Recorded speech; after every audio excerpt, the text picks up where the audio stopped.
Nós vamos começar hoje um tema muito importante durante todo o mês de agosto, falando sobre domínio, a guerra pelo trono. Vai ser um período onde nós vamos falar sobre batalha espiritual, sobre guerra espiritual, compreender um pouquinho melhor sobre o nível de luta que nós enfrentamos. Tem a ver conosco mesmo, tem a ver com Satanás.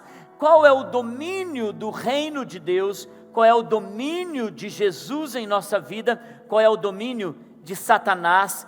Onde os demônios podem agir? De que forma eles podem agir?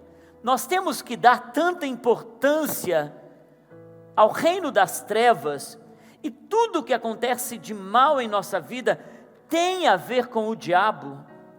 Que poder tem o diabo?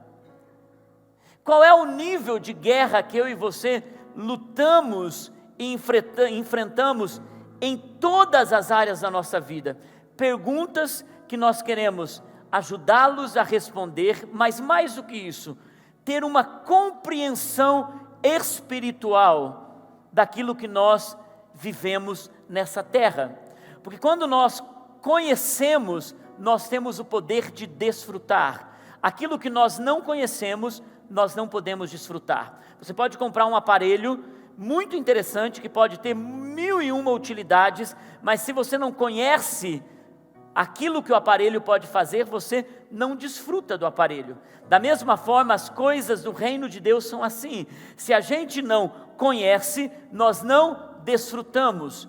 E eu tenho certeza, há uma vida abençoada, há uma vida próspera, há uma vida feliz, mas há uma vida madura para que você possa viver no reino de Deus.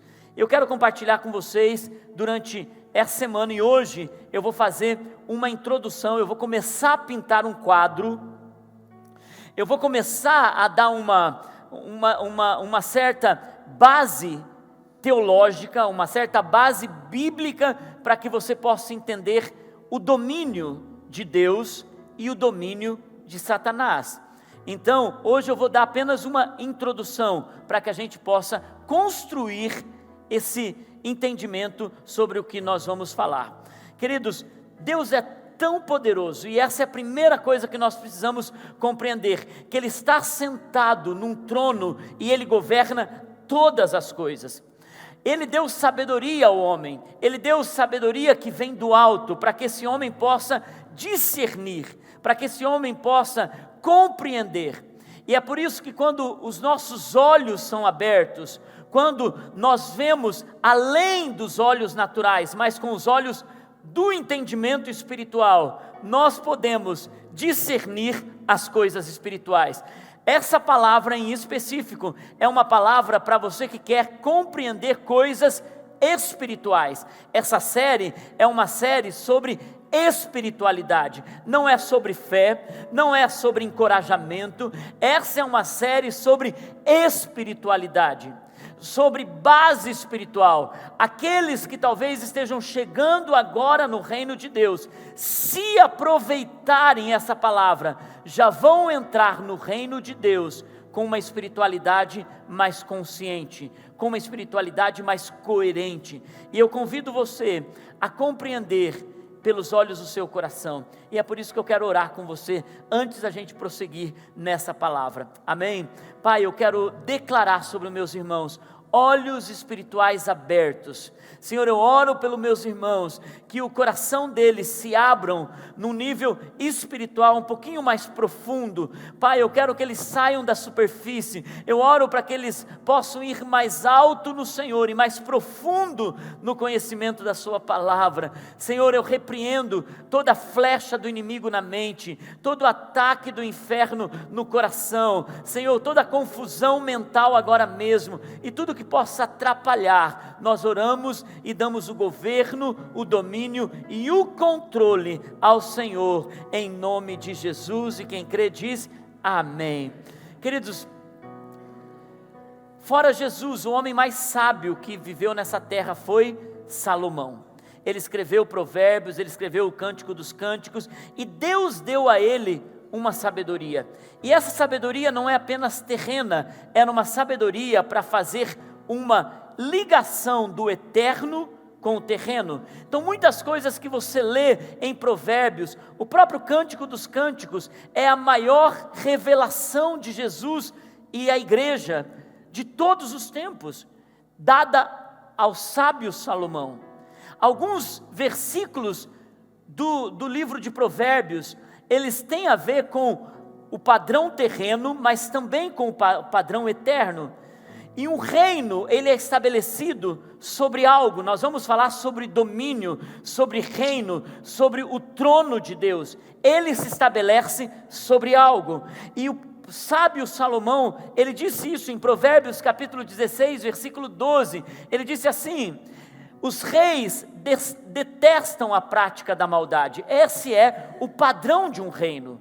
O reino tem que detestar a prática da maldade, porquanto o trono se firma pela justiça. Pelo que um trono se firma, gente? Pela justiça. Para você entender o domínio de Deus e o domínio de Satanás, você precisa entender que um trono que governa, ele se firma pela justiça. Um trono que não está firmado na justiça, ele não pode governar. Um trono que não se firma sobre a justiça, sobre o poder daquilo que é justo, um rei que não é justo, ele não permanece. Salomão estava falando sobre questões terrenas, mas essa é uma verdade sobre o trono eterno. A sabedoria de Salomão, que estabelece essa justiça terrena, também está falando sobre um reino eterno que funciona na mesma dinâmica. Se alguém se assenta no trono e se desvia da justiça, seu trono ele será abalado. Da mesma forma, Deus só pode continuar governando eternamente se ele se mantém justo. Se a justiça é a base do seu trono. Isso é importante você guardar, porque a maior guerra de Satanás contra Deus é fazer com que Deus seja injusto. É fazer com que a base do trono de Deus se perca, não seja estabelecida.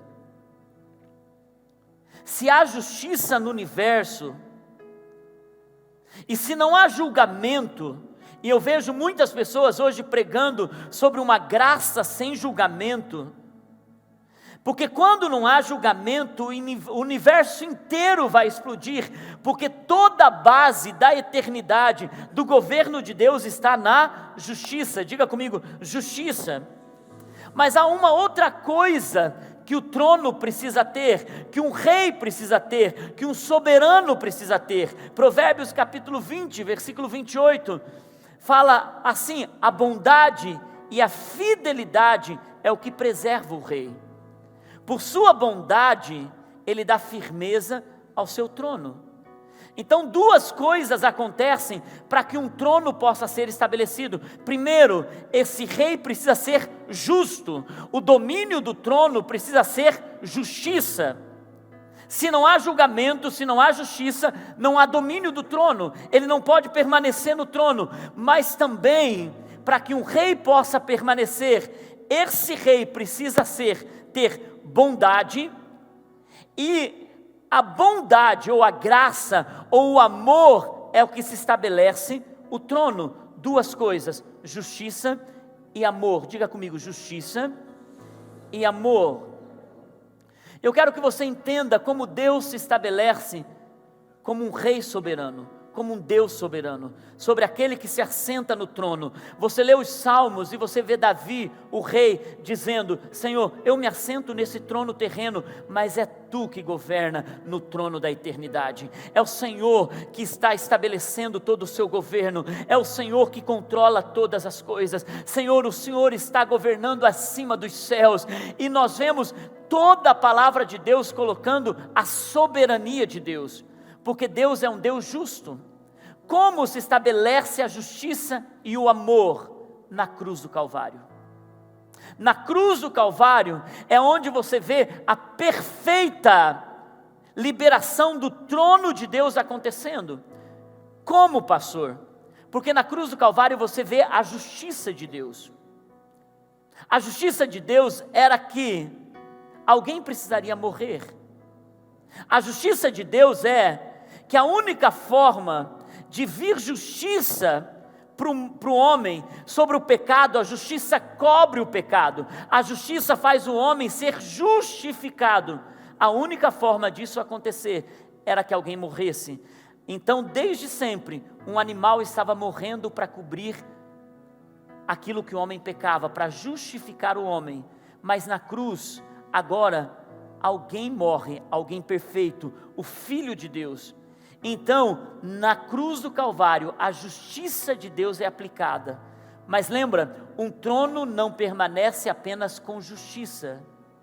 Um trono precisa permanecer com justiça e com amor, com bondade. E na cruz do Calvário também acontece a bondade e o amor de Deus. De que forma? Porque era para eu e você sermos mortos para sermos livres do pecado. O amor de Deus está em que eu e você não precisamos morrer. Jesus morreu por nós. Queridos, quando você entende isso, e é isso que eu quero junto com você nessa série. Primeiro, não há como entrar em batalha espiritual sem entender quem você é nessa batalha, quem você é nessa guerra. E o inimigo vai tentar tirar essa concepção e essa verdade da sua mente, para que você não tenha autoridade para guerrear, que você não tenha autoridade para tomar seu posicionamento em Deus. Quando em João 3,16, olha o que diz João, capítulo 3, versículo 16, talvez seja o texto mais conhecido, porque Deus amou, derramou bondade, tanto sobre o mundo, que Ele deu o quê? O seu Filho único, seu Filho unigênito, para que todo aquele que nele crer não pereça, mas tenha a vida eterna. Na cruz nós vemos isso acontecendo. Queridos, quando um rei, ele é injusto, ele perde o seu trono. Mas quando um rei não é bom, quando um rei não ama, quando um rei não estabelece graça no seu trono, o seu trono se torna tirano. E é por isso que o trono de Deus, o domínio para se governar, o domínio para ser soberano, não pode ser apenas de justiça.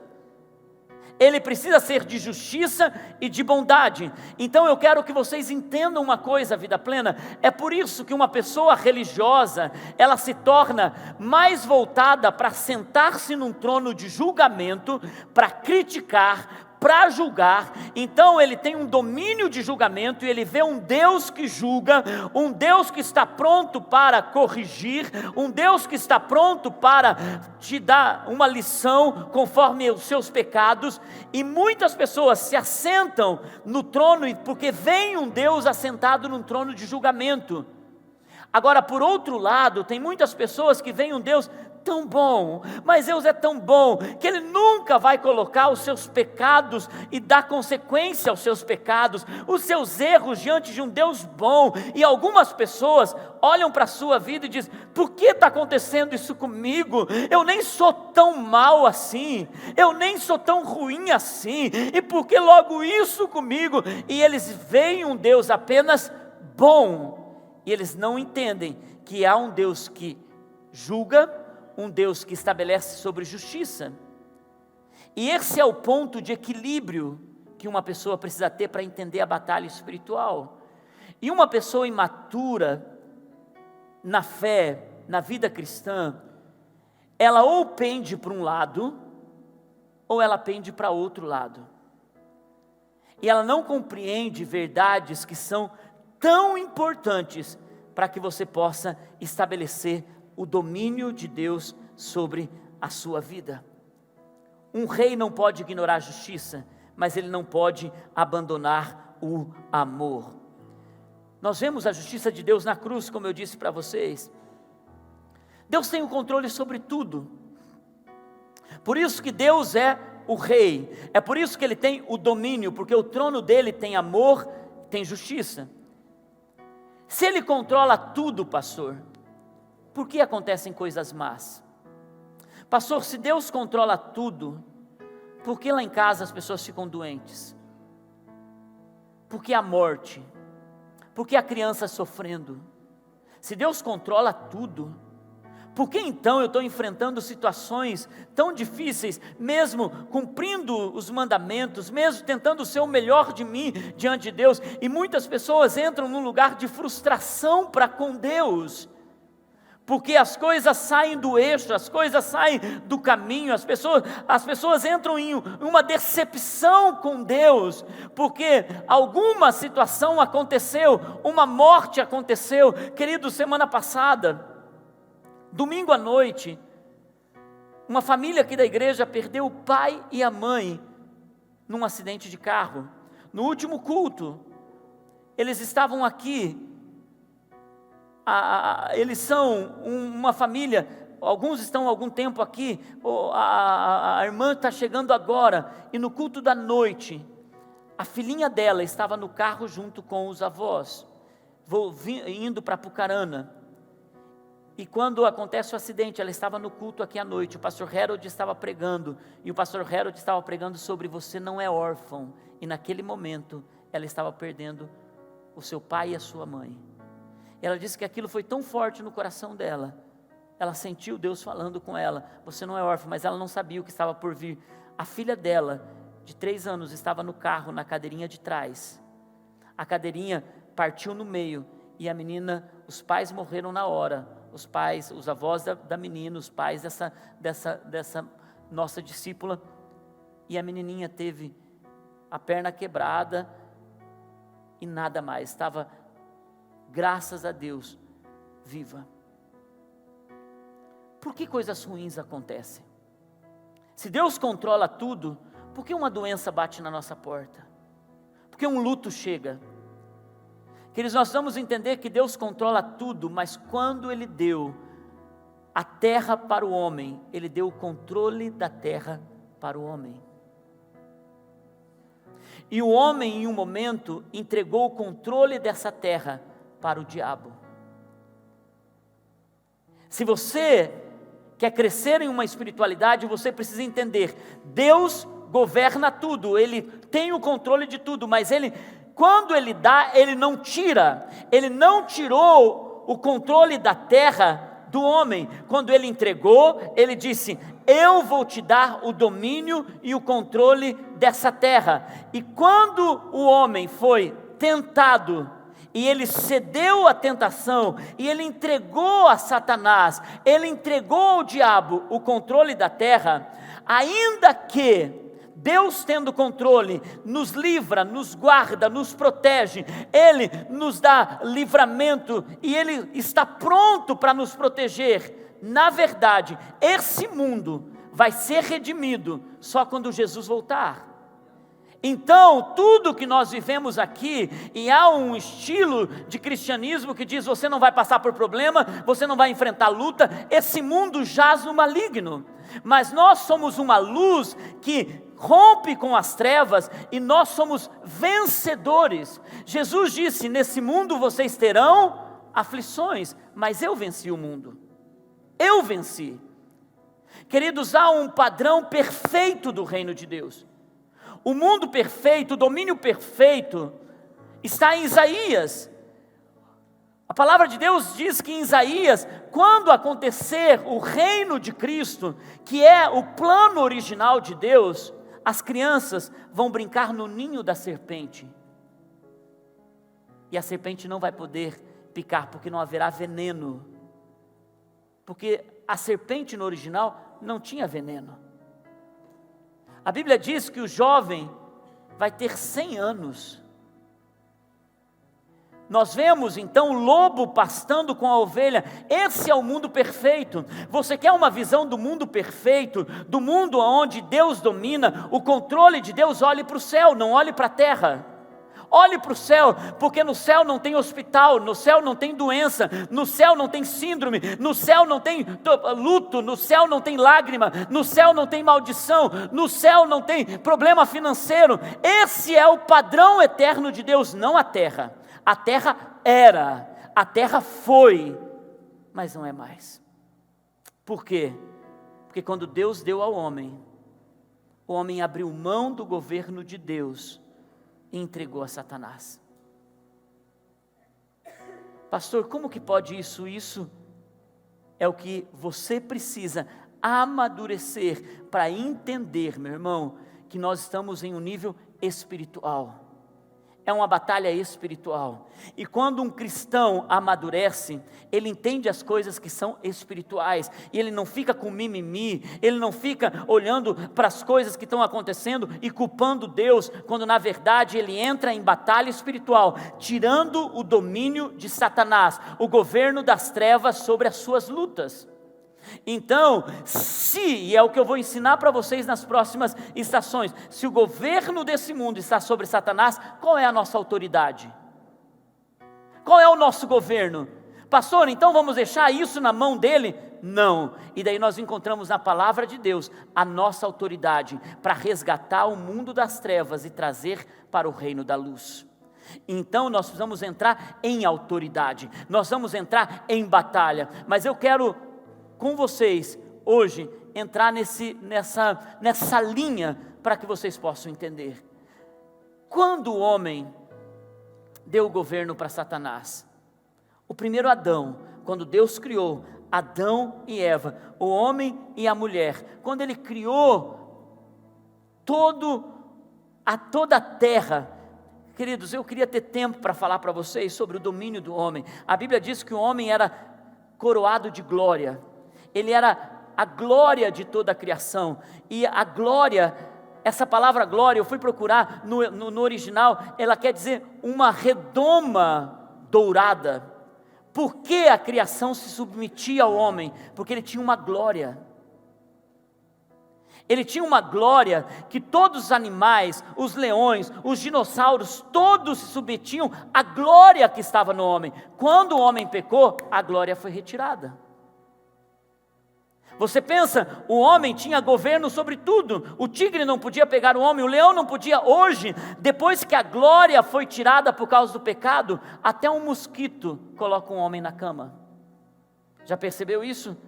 O homem não governa mais sobre a criação, e é por isso que Romanos, a palavra de Deus diz, que a criação espera ansiosamente a manifestação dos filhos de Deus novamente.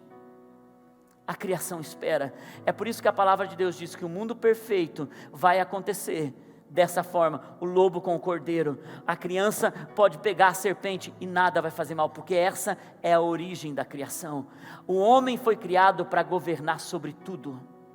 Vá para a África, um mosquito pica e pode levar à morte por malária, a dengue, não é assim, gente? Um mosquito hoje derruba um homem, o homem que já foi glorioso, o homem que já teve glória, porque ele cedeu ao pecado, ele cedeu ao pecado, e é por isso que nós vemos então, esse homem perdendo a sua glória. Mas vamos um pouquinho além, porque eu quero falar sobre o domínio de Deus e o domínio de Satanás. Queridos, como aconteceu essas coisas? Como aconteceu a criação de um ser tão mau quanto o diabo? Foi Deus que criou ele assim? Por que ele hoje tem as suas hostes da maldade, o seu exército maligno junto com ele? Como isso aconteceu? A Bíblia diz em Gênesis capítulo 2, que Deus criou a terra, e a terra estava sem forma, e ela era vazia. A terra era sem forma e vazia, trevas cobriam a face do abismo, e o Espírito de Deus se movia sobre a face das águas. Queridos, alguma coisa aconteceu entre Gênesis capítulo 1, versículo 1, e Gênesis capítulo 2, capítulo 1, versículo 2. Alguma coisa ali aconteceu, porque Deus não faz nada vazio, Deus não faz nada sem forma.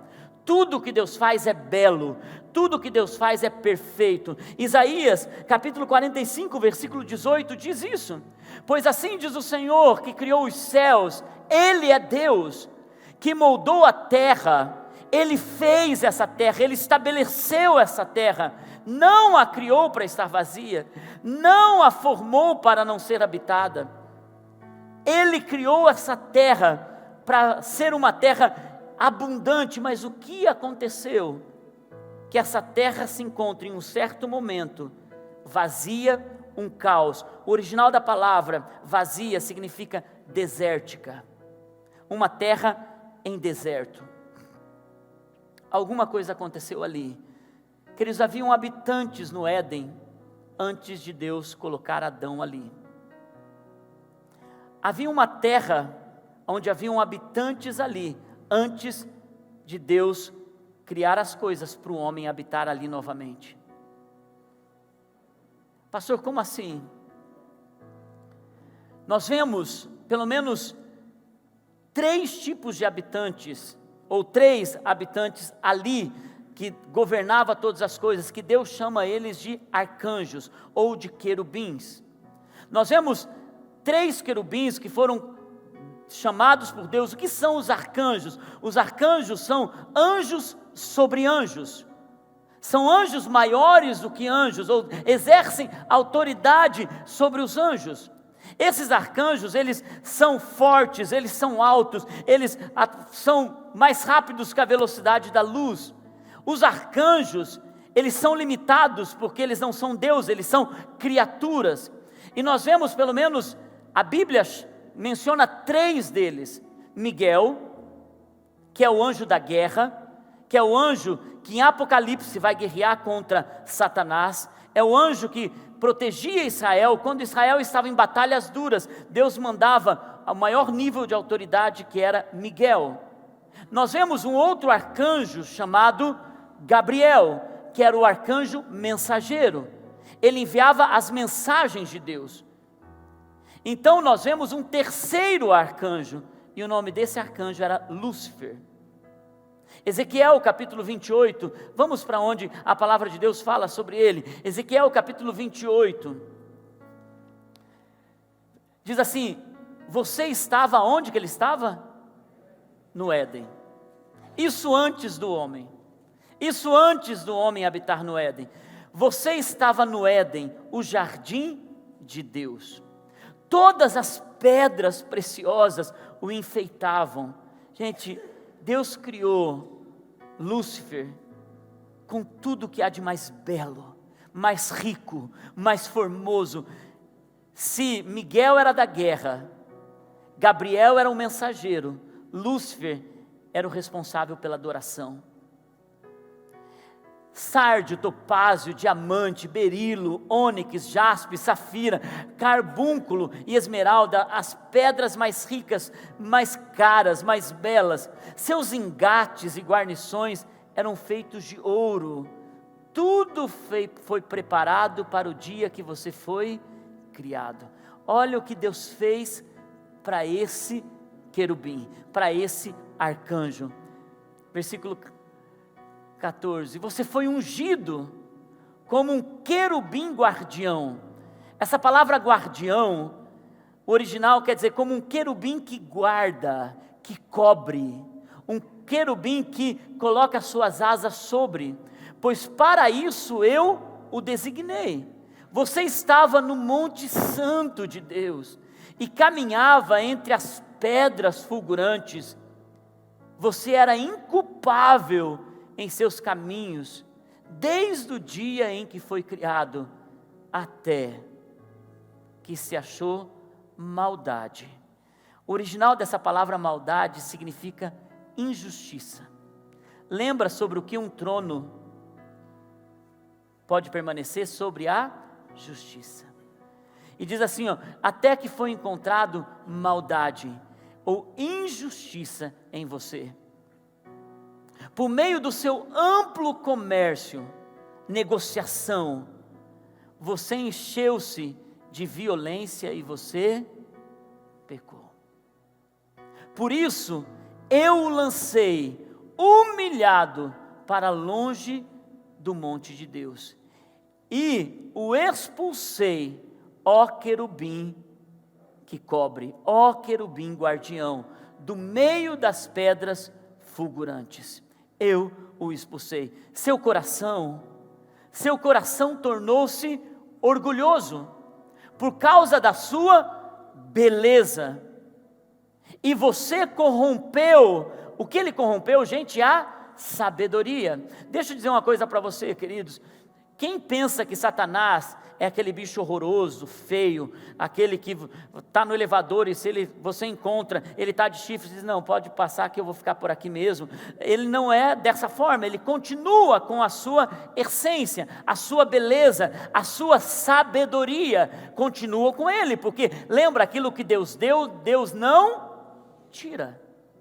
Porque se Deus tirasse isso dele, ele também poderia trabalhar para que o homem não tivesse mais controle sobre a terra, mas quando Deus dá, Deus dá. A única forma é que a sabedoria sem Deus, ela é fraca, e a beleza sem Deus, veja alguém bonito, belo, sem Deus, é sem graça, sim ou não? Tem gente que é lindo, lindo, mas é uma pessoa sem graça, e tem gente que nem é tão bonito assim, mas é super gracioso. Por isso, você corrompeu a sua sabedoria, por causa do seu esplendor. Por isso, eu o atirei à terra, fiz de você um espetáculo para os reis. Nós vemos aqui, então, o momento antes da criação do homem, antes de Deus dar o governo para o homem. Havia alguém que tinha uma base aqui na terra, havia alguém que tinha um controle da terra, porque a Bíblia diz que ele estava no Éden, e que ele andava sobre essas pedras, ele estava no jardim de Deus, no monte de Deus, isso tudo antes da criação do homem. Então, Lúcifer era o querubim que guardava. Agora é incrível, gente, isso é só um parênteses para vocês, é incrível que quando Moisés recebe de Deus a revelação da Arca da Aliança, que Deus diz que isso era o mesmo que o trono de Deus no céu, dá o exemplo exato, a figura exata, e Moisés constrói a arca com a figura exata da representação do trono de Deus. Olha só o que tem na arca: 2 querubins cobrindo. Quantos querubins a Bíblia fala que tinham? Mas agora tudo que Deus mostra a partir de agora, quando o homem sai do jardim, e Deus diz que vai colocar no Éden, na porta do Éden, para que o Éden desapareça, 2 querubins, não mais 3, 2 querubins. Por quê? Porque Lúcifer, o querubim, perdeu a sua autoridade, o seu controle, o seu governo, e agora ele precisava de um controle, ele precisava de um domínio, ele precisava de um governo. A Arca da Aliança não tem 3, tem 2 querubins. Êxodo capítulo, deixa eu pegar aqui, Êxodo capítulo, coloca Êxodo 25, 20, diz assim: os querubins devem ter suas asas estendidas para cima, cobrindo com elas a tampa, ficarão de frente um para o outro, com o rosto voltado para a tampa. São 2 querubins agora. Queridos, agora vamos para esse momento em que a terra é recriada, para que a gente possa entender. Eu vou gastar um pouquinho mais de tempo hoje com vocês. Esse tempo que a terra foi recriada.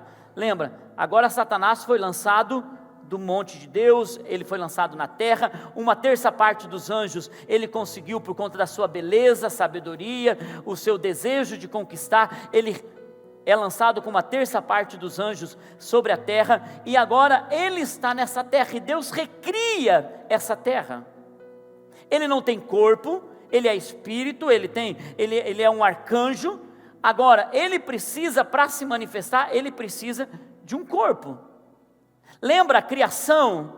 A criação era perfeita, os animais, eles não comiam uns aos outros, a serpente sequer rastejava, devia ser um animal muito atraente, muito sedutor. Eu não imagino o que é ser uma serpente sedutora, porque a serpente hoje foi, depois do pecado, recebeu uma maldição que iria rastejar, porque ela não rastejava antes. Você já imaginou uma serpente andando por aí?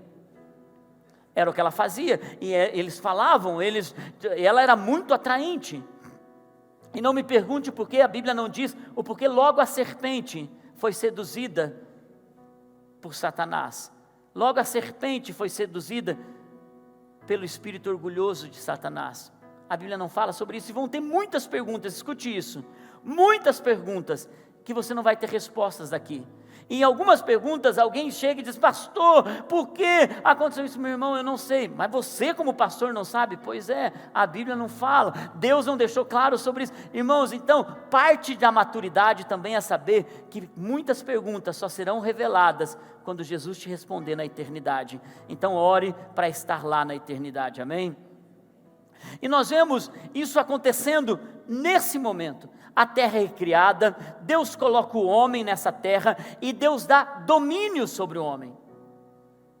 Domínio para o homem. O homem agora governa a criação, governa a natureza. O homem agora está pronto para ter o domínio de Deus. E o que acontece com Satanás? Lembra quem ele era? Ele era aquele que cobria, era aquele que tinha governo na terra. E agora ele percebe que uma criação de Deus tira de Deus as melhores afeições. Agora Satanás percebe que esse homem, que não tem, a Bíblia diz que o homem foi criado menor do que os anjos, ou seja, não tem o poder dos anjos, gente. E ainda assim, Deus se apaixona por esse homem, Deus fica fascinado por esse homem.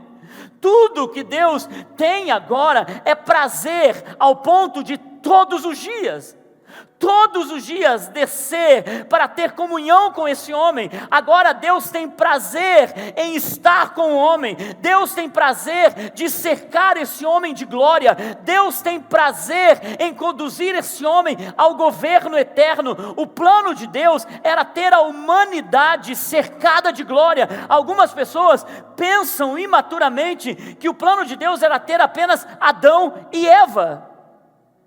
O plano de Deus era povoar a terra, com o homem governando, com o homem tendo glória, com o homem não tendo doença, com o homem não tendo acidentes, com o homem não morrendo. O plano de Deus era ter todos nós, eu e você, estávamos no plano de Deus, sem pecado, sem a queda. Eu e você, nossa família, estávamos no plano eterno de Deus, sem as dores, sem a maldição. E para que nós pudéssemos estar de novo no plano original, Deus trouxe justiça e amor em Cristo Jesus. E Ele então nos colocou de novo assentados nos lugares celestiais, governando e reinando, co-herdeiros em Cristo Jesus. Queridos, quando o homem se perde, quando ele é conduzido pela voz de Satanás através da serpente, apesar de ser pecador, errado, o que ele fez, nem sequer se compara com a queda de Satanás. Isso eu quero falar para vocês, para que não haja acusação sobre a sua vida. O que Satanás fez foi, Lúcifer fez, tendo tudo, o governo, o domínio, a beleza, a música estava nele, tudo estava nele. Ele decidiu espontaneamente pecar contra Deus. Ele não teve ninguém que o tentasse, ele não teve ninguém que o incentivasse a pecar. Foi uma atitude do coração, foi um orgulho, uma injustiça, uma maldade do coração, porque ele queria o quê? Ele queria o trono de Deus. Era isso que Lúcifer queria, ele queria o trono de Deus. Agora o homem não, o homem quando caiu, ele amava a Deus, e o homem quando cai hoje, ele continua amando a Deus, mas o homem ele cai quando ele é tentado. A diferença da maldade do coração e da tentação que o homem cede é muito grande. E é por isso que você precisa entender isso. Quando você cai numa tentação, você não é mau. Quando você cai em uma tentação, você não está destruído e Deus parou com os seus planos sobre a sua vida. É muito diferente. E Satanás trabalha para que você pense isso de Deus. Satanás trabalha para que você pense o que ele sente sobre Deus. Mas o que Deus é para você, e Ele sabe quem você é, que você foi tentado, e Ele já deu um escape para você. Lembra quando o homem peca, e ele rompe com a glória de Deus, ele rompe e ele acaba pecando diante de Deus? O que acontece ali? Ele tenta se cobrir com folhas de figos. Em outras palavras, ele se enche de uma roupa que ele cata ali, aonde ele pode, com a força da sua mão, e Deus diz: você pecou, você errou, vai ter suas consequências, mas eu já preparei para você o livramento, o perdão, a justificação. E ele diz: para esse tipo de pecado precisa ter sangue. E o que Deus faz? Deus mata o primeiro cordeiro, e o primeiro cordeiro é morto para cobrir o homem da sua vergonha. O primeiro cordeiro cobre o homem e ele passa a se vestir com as peles de animais. Queridos, deixa eu dizer uma coisa para você: toda vez que você peca, Deus já preparou para você o perdão dos seus pecados pelo sangue do Cordeiro de Deus, que é Cristo Jesus, o nosso Salvador. É muito diferente de Satanás. E quantos de vocês já pensaram assim: gente, mas será que Satanás não pode se converter? Quantos já pensaram assim? Será que Satanás não pode? Gente, não, vou demorar para o diabo se converter?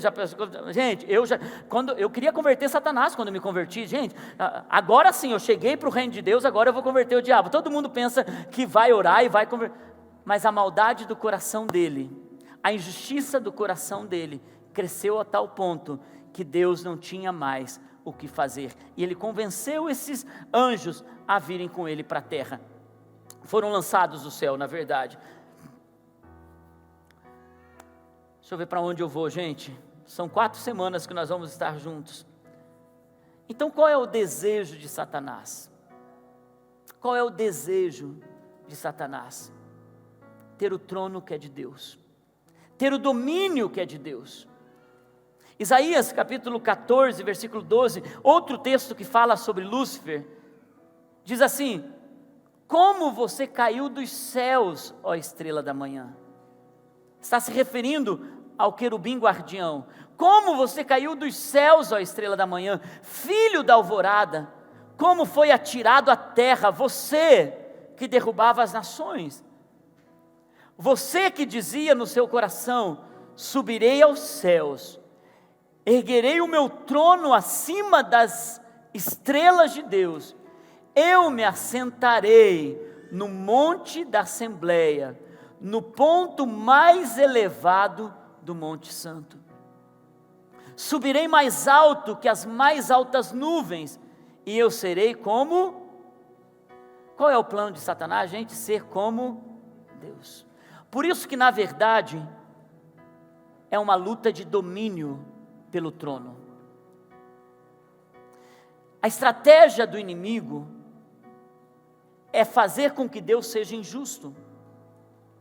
E quando ele faz o homem pecar, por ele ser o querubim guardião, por ele ser aquele que guardou a justiça por toda a criação, foi ele que, por todo o processo de Deus, desde a eternidade, ele cobria com a justiça. Então ele permanece com os princípios. Ele sabe, se Deus for injusto, ele perde o governo.